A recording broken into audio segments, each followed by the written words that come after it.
क्या stock markets से आपको डर लगता है? क्या आपको स्टॉक मार्केट्स जुआ यानी कैसीनो या गैम्बलिंग ऐसा लगता है? क्या आपको पता है स्टॉक मार्केट्स में कमाई तो होता है, पर कैसे होता है इसके बारे में आपको जानकारी चाहिए? तो ये वीडियो आपके लिए ही है। और जिन्होंने ऑलरेडी म्यूचुअल फंड या स्टॉक मार्केट में जुड़े हुए हैं, उनके लिए भी ये वीडियो काफ़ी इंटरेस्टिंग होने वाला है।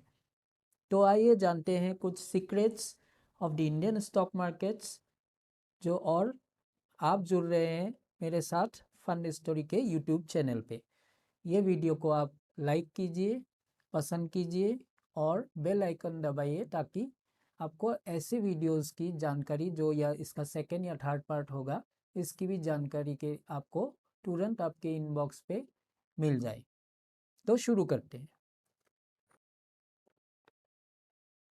क्या आप इनको जानते हैं? ये कुछ ना कुछ स्टॉक मार्केट से जुड़े हुए हैं। जी, अगर आपने सोचा कि ये प्रतीक गांधी हैं, तो आपने बिल्कुल सही सोचा है। ये थे मेन किरदार। हर्षद मेहता का रोल इन्होंने प्ले किया था वेब सीरीज स्कैम 92, जो कि बहुत ही बड़ा हिट हुआ था इंडियन ओटीटी चैनल में। तो इन ये तो आपको पूरी कहानी मालूम हो गई अगर आपने स्कैम 92 देखी हुई है। अगर नहीं देखी हुई है, तो अगर आपको स्टॉक मार्केट में इंटरेस्ट है, तो ज़रूर जाके एक बार स्कैम 92 सोनी लिव पे देखिए। और इसके साथ साथ ये कहानी हम दोहराने वाले हैं नहीं यहाँ पे। इससे हम आगे जाने वाले हैं, इसके बाद क्या हुआ, हमारे लिए क्या ज़रूरी है। इससे इसके बाद जो जो चीज़ें हुई हैं, इससे हम क्या सोच सकते हैं, क्या सीख ले सकते हैं। ये स्कैम 92 के बाद क्या हुआ कि जो रेगुलेटरी बॉडी थी सेबी, यानी securities and exchange board of India, इनके पास बहुत सारे पावर्स आ गए, क्योंकि गवर्नमेंट ने सेबी एक्ट 1992 पास करके इनके पास पावर्स दे दिए, जो कि पहले नहीं था।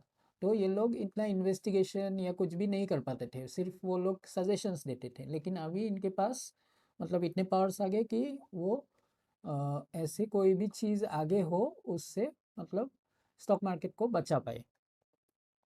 फिर दूसरी बात थी कि ये जो स्कैम था वो वन ऑफ द मोस्ट मतलब सबसे बड़ी चीज़ उसमें थी कि फिजिकल जो शेयर सर्टिफिकेट्स थे उससे ट्रेडिंग होता था। लेकिन फिजिकल शेयर्स को ट्रांसफ़र करना और इतना मतलब टाइम जाता था, उसमें पैसा खर्च होता था, तो एक आम आदमी के लिए मुश्किल होता था। तो कुछ ही लोग ब्रोकर्स थे, कुछ लोगों ने ये पूरा बिजनेस अपने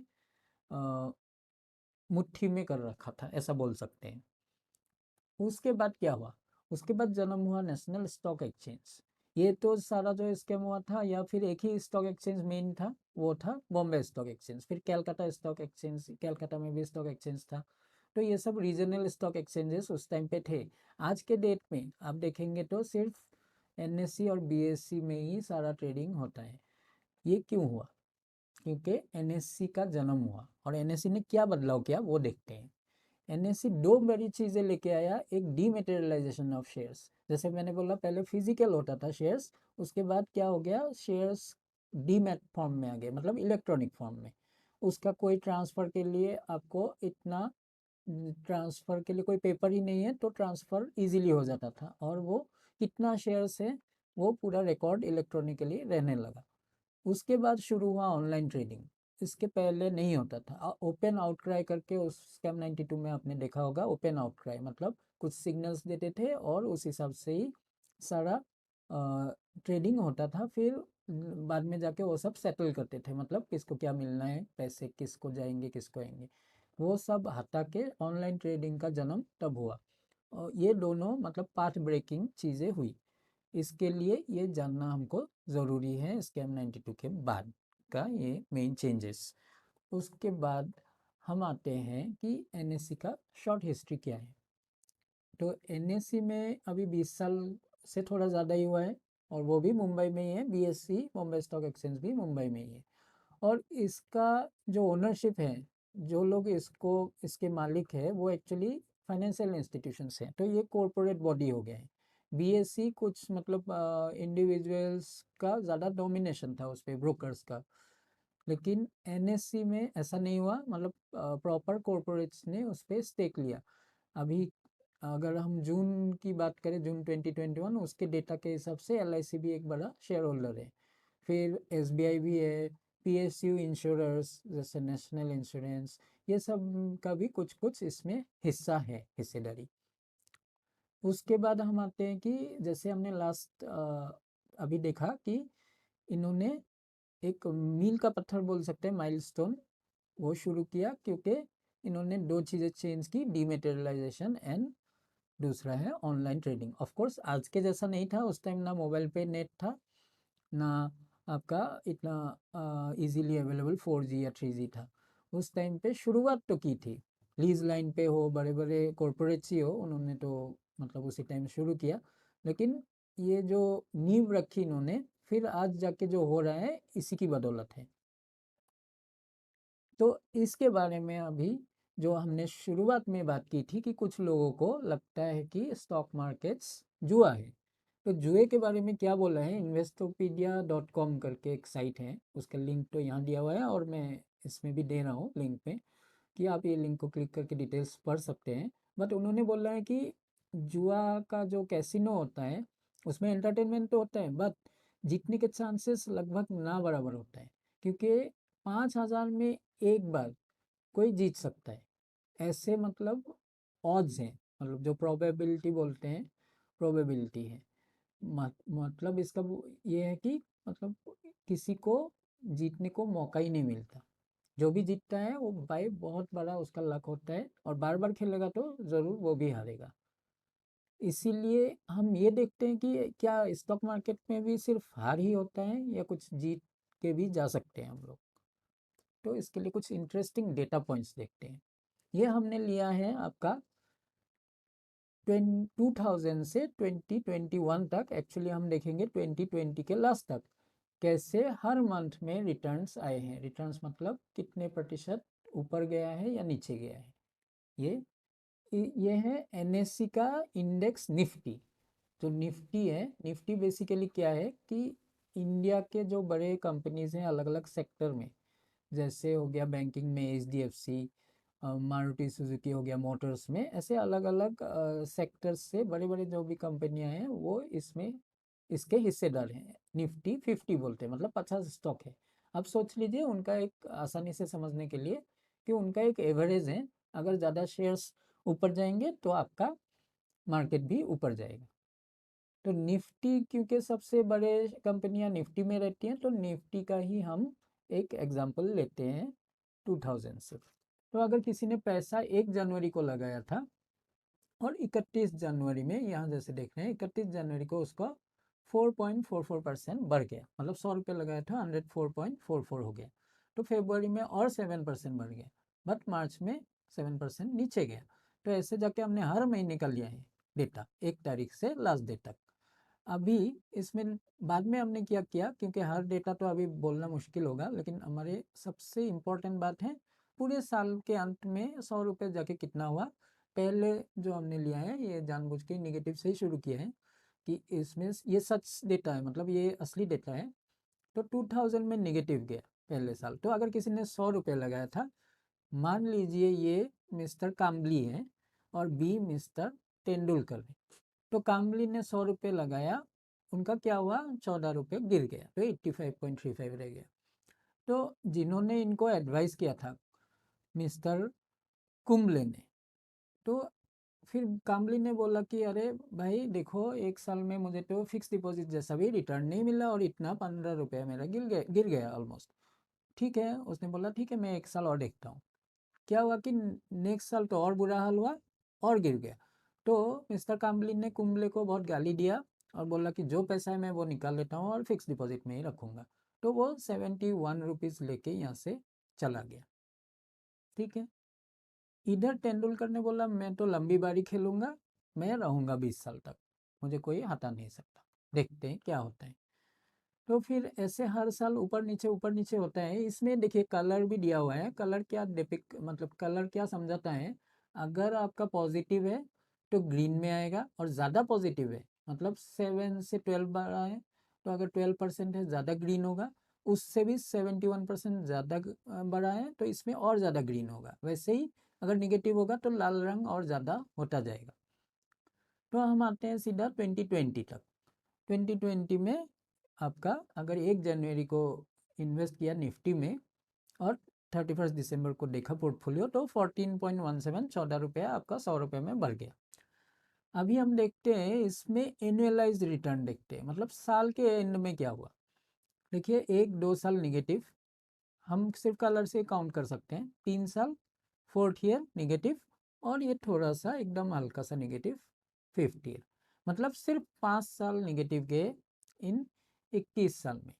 अगर 20 से 2000 से 2020 तक देखें तो इन 21 सालों में सिर्फ 5 बार निगेटिव गए। अगर हर साल कोई पैसा लगातार निकालता फिर भी उसका देखिए मैक्सिमम टाइम्स वो जीता है, तो ये कैसीनो नहीं बोल सकते, राइट। कैसीनो में तो 5,000 में एक बार, 1,000 में भी ले लीजिए एक बार जीता, तो यहाँ तो आपके 21 में से 16 बार जीत गए, राइट। तो ये तो थ्योरी प्रूव हो गया कि कैसीनो नहीं है या गैम्बलिंग नहीं है, जुआ नहीं। तो क्यों लोग इसमें पैसा हारते। देखा अपने कामली को, वो 2 साल में उसका धैर्य नहीं रहा, पेशेंस नहीं रहा और चला गया। और लेकिन मिस्टर तेंदुलकर जाके कितना कमा लिया उसने, 9 गुना, 9.4 टाइम्स एक्चुअली। ये हो गया सिर्फ प्राइस डिफरेंस, मतलब प्राइस के हिसाब से 100 रुपये कितना हुआ निफ्टी का। लेकिन ये निफ्टी में जैसे मैंने बोला बहुत सारी कंपनियां होती हैं, 50 कंपनियां हैं इंडिया की बड़ी बड़ी। तो वो लोग क्या करते हैं, प्रॉफिट शेयरिंग भी करते हैं, जिसको बोलते हैं डिविडेंड। अगर उनको 100 रुपये प्रॉफिट हुआ तो 1-1.5 रुपया वो अपने शेयर होल्डर जिन्होंने उनका शेयर खरीदा है उनको दे देते हैं। तो ऑन एवरेज देखा गया है 1 से 1.5% तक डिविडेंड मिल जाता है। मतलब अगर आपने 100 रुपये इन्वेस्ट किया, 1.5 रुपया आपका डिविडेंड के हिसाब से आ ही जाता है। मतलब ये हो सकता है किसी साल कम हो किसी साल ज़्यादा हो, लेकिन अगर ये पूरा 20 साल देखा जाए तो 1.5% के आसपास होगा। तो अगर हम इसको, तेंदुलकर ने बोला ठीक है मुझे ऑलमोस्ट 10 टाइम्स आ गया, 10 गुना आ गया मेरा पैसा। लेकिन कामली ने बोला देखो मैंने भी फिक्स डिपॉजिट किया है, मुझे भी बहुत सारा रिटर्न मिला है, और मेरा रिटर्न तो मैं बोल सकता हूँ 5% या 6% या 7% आया है। तुम बताओ तुमको कितना परसेंट आया।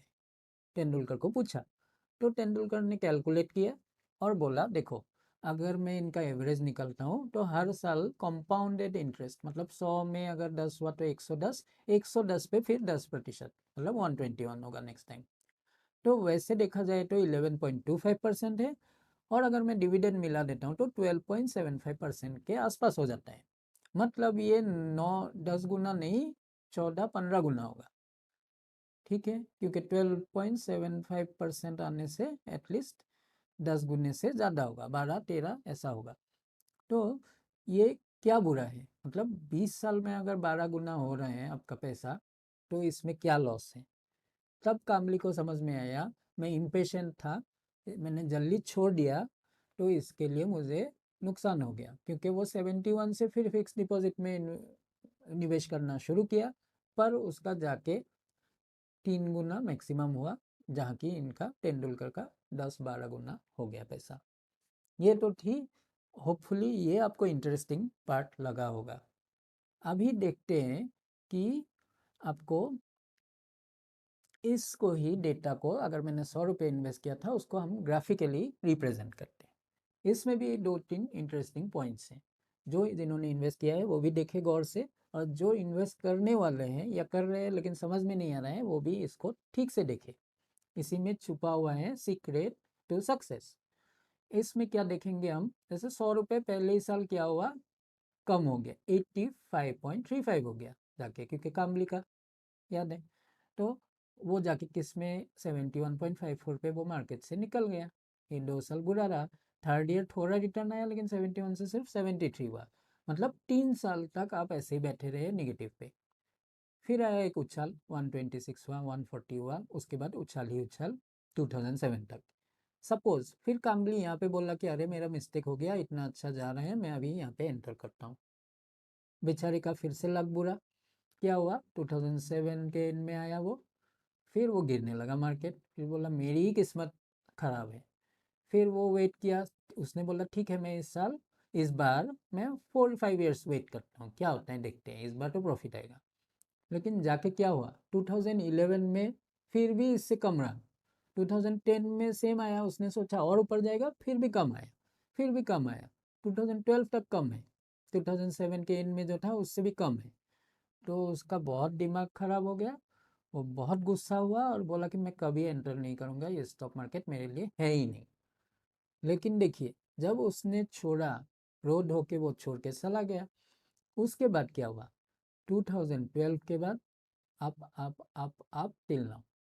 लेकिन इसमें भी 2014, 15, 16 ऑलमोस्ट सेम लेवल पे रहा 3 साल। तो इससे सीख क्या मिलती है, गलत टाइम पे आपने बाय कर लिया, वो आपके लिए बहुत हानिकारक हो सकता है। सही टाइम पे अगर बाय किया तो आपको थोड़ा लॉन्ग टर्म होल्ड करने से ऑब्वियसली ज़्यादा रिटर्न्स मिलेगा। इवन अगर कंपनी ने यहाँ पे बाय करके भी वो आज तक वेट करता, फिर भी डबल से ज़्यादा हो जाता उसका।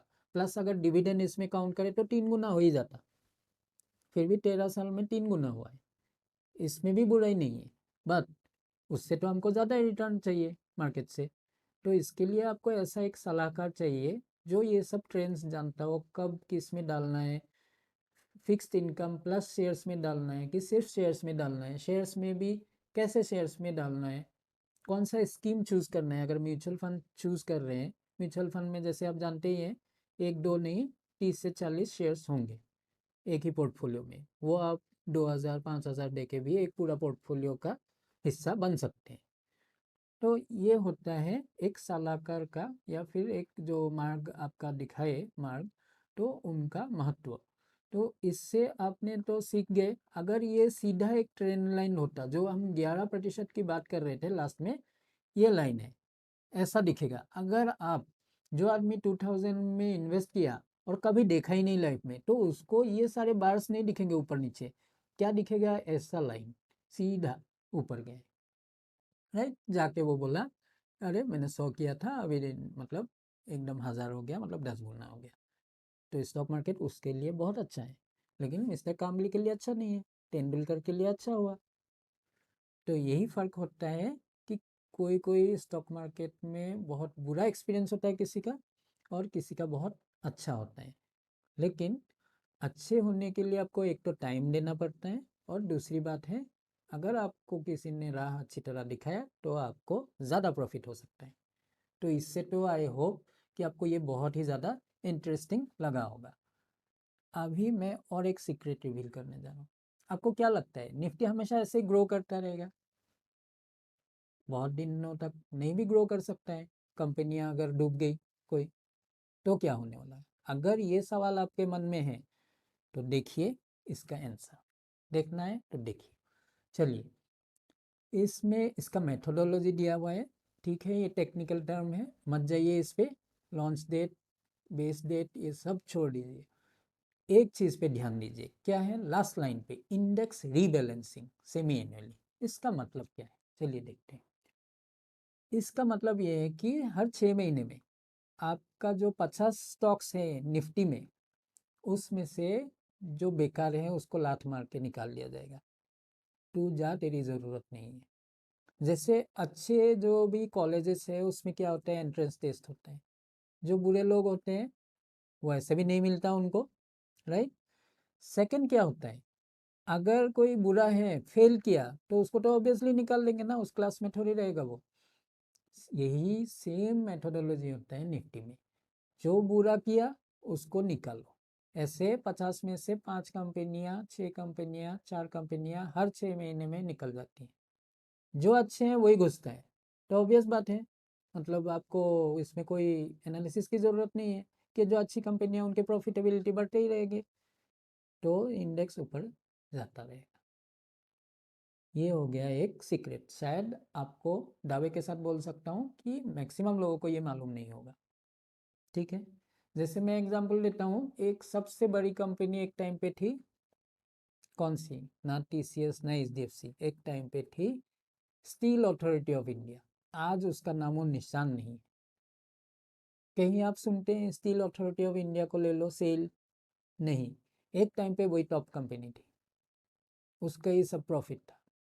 तो इकोनॉमी चेंज होता रहता है, और ये निफ्टी भी उसी के हिसाब से चेंज होता रहता है अंदर अंदर।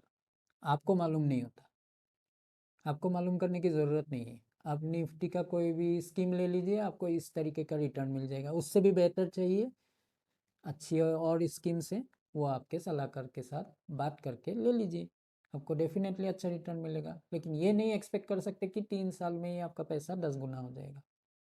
10 गुना होने के लिए 20 साल वेट करना ही पड़ता है।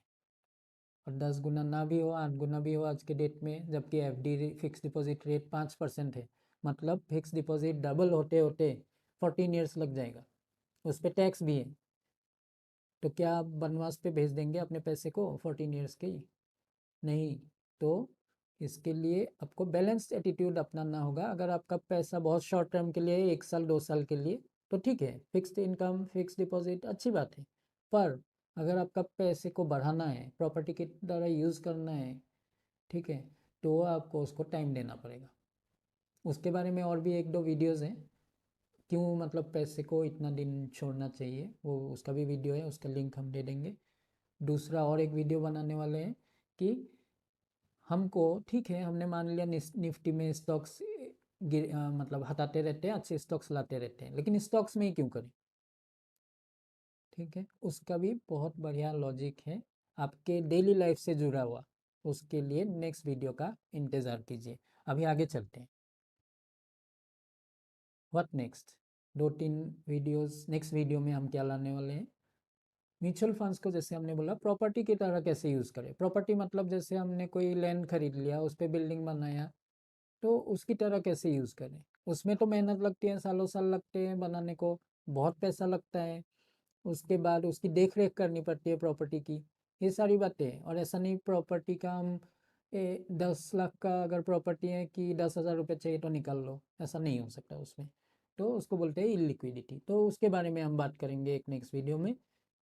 म्यूचुअल फंड से मंथली इनकम कैसे लिया जाए। हमने सुना है पोस्ट ऑफिस में मंथली इनकम स्कीम होता है, लेकिन इससे बेहतर क्या कोई उपाय है, वो भी देखेंगे। फिक्स डिपॉजिट हम बात करते रहते हैं कि 2 साल के लिए हो, 3 साल के लिए हो, फिक्स डिपॉजिट में अच्छा रहता है, क्योंकि उसमें कोई ऊपर नीचे नहीं जाता, पैसा जितना बोला गया उतना ही मिलेगा। तो म्यूचुअल फंड्स फिक्स डिपॉजिट के अगेंस्ट कैसे अच्छा हो सकते हैं? फिक्स डिपॉजिट वाला म्यूचुअल फंड भी है, और वो जिनका इनकम ज़्यादा है, जो टैक्स ब्रैकेट जो होता है, टैक्स स्लैब अगर 30% में आते हैं, तो ऐसे म्यूचुअल फंड्स उनके लिए वरदान है। तो वो क्यों है वो भी जानेंगे आगे जाके। तो आशा करते हैं ये वीडियो आपको बहुत अच्छा लगा होगा। हमें कांटेक्ट कर सकते हैं व्हाट्सएप पे, हमारे वेबसाइट के थ्रू। और लास्ट में एक डिस्क्लेमर देना चाहेंगे कि mutual funds are subject to market risk, read all scheme related documents carefully. इसके बारे में मैं यही कहूँगा कि म्यूचुअल फंड्स आपको पहले आगाह कर देता है कि ये मार्केट रिस्क होता है। इसमें मार्केट का रिस्क हमने देख लिया, गलत टाइम पे आपने एंटर किया, हो सकता है बहुत साल रुकना पड़े, आपका रिटर्न्स कम हो जाए, कभी कभी 3-4 ईयर्स तक आपका रिटर्न जीरो हो या निगेटिव हो। तो ये होता है मार्केट का रिस्क। तो ये सब जानकारी ठीक से लेने के बाद इसमें एंटर करने को बोला गया है। ऐसे देखा जाए तो हर चीज़ में रिस्क है। आपने फिक्स्ड डिपॉजिट में किया, जैसे मैंने बोला 14 ईयर्स लगेगा डबल होने में, लेकिन आपका जो आलू प्याज का भाव है, आपका जो भी ट्यूशन फीस है बच्चों का, या फिर मेडिकल एक्सपेंसेस हैं, वो 4-4 ईयर्स 5 ईयर्स 6 ईयर्स ऐसे में दुगना हो सकता है। तो क्या आपका फिक्स डिपॉजिट रिस्की नहीं है? 10 साल में है रिस्क, उसमें भी risk of not beating inflation वो है। तो हर इंस्ट्रूमेंट में रिस्क रहता है, पर उसमें कोई आपको डिस्क्लेमर नहीं देता, बोलता नहीं कि किस में क्या रिस्क है। लेकिन म्यूचुअल फंड हमेशा बोल देता है कि ये रिस्क है, उसको समझ के इन्वेस्ट करोगे तो ज़्यादा पैसे कमाओगे। तो देखते रहिए आगे के भी videos. Thank you for joining us for this.